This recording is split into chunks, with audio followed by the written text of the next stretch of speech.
أعوذ بالله من الشيطان الرجيم. بسم الله الرحمن الرحيم.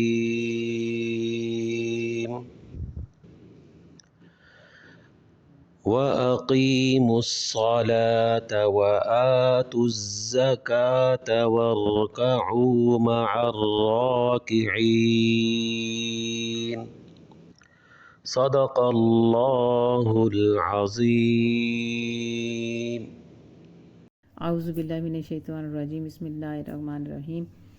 رب اشرح لی صدری ویسر لی امری واحلل عقدۃ من لسانی یفقہوا قولی. تمام سننے والوں کو السلام علیکم. ابھی سورۃ بقرہ کی آیت مبارکہ کی آپ نے جو تلاوت سماعت فرمائی، ابھی اس کا ترجمہ اور تفصیل جانتے ہیں کہ تفاسیر بیان کرنے والے علماء کرام نے کیا تفصیل بیان کی ہے، اور رب تعالیٰ کیا فرماتے ہیں کہ اور تم اقیم الصلاۃ و اقیمو یعنی تم قائم کرو صلاۃ نماز، اور اتو ادا کرو زکوٰۃ زکوٰۃ ادا کرو، ورکعو اور رکوع کرو، ما الراکعین رکوع کرنے والوں کے ساتھ، اور نماز قائم رکھو اور زکوٰۃ دو اور رکوع کرنے والوں کے ساتھ رکوع کرو.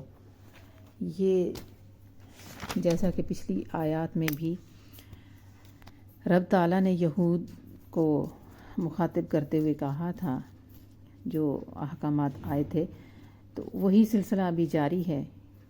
اور اس میں سب سے پہلے جو حکم آ رہا ہے وَأَقِیمُوا الصَّلَاةَ، یعنی نماز پڑھو، نماز ادا کرو.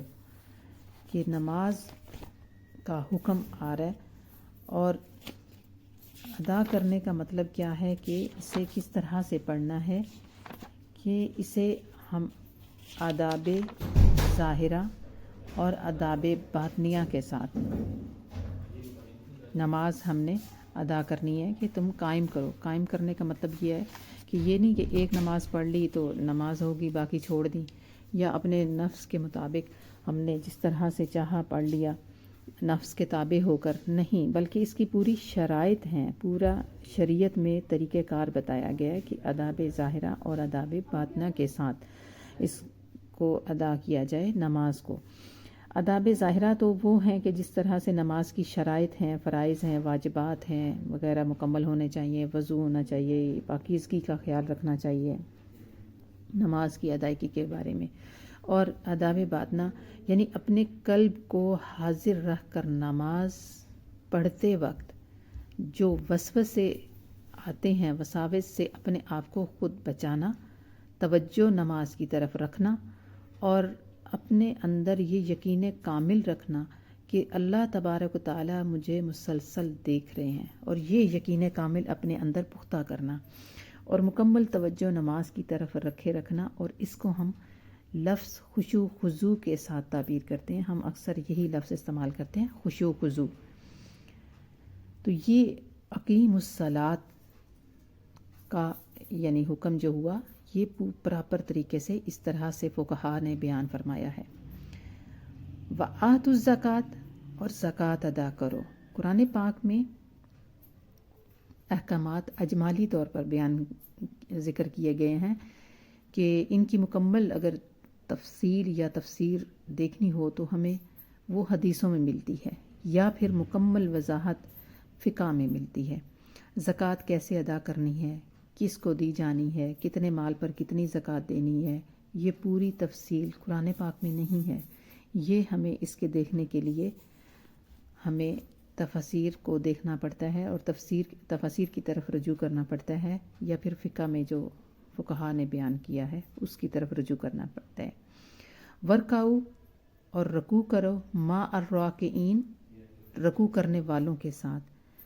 یعنی رکوع کا تذکرہ، ایک رکن کا تذکرہ یہاں پر رب تعالیٰ نے فرمایا کہ رکوع کا یہ تذکرہ کیوں کیا.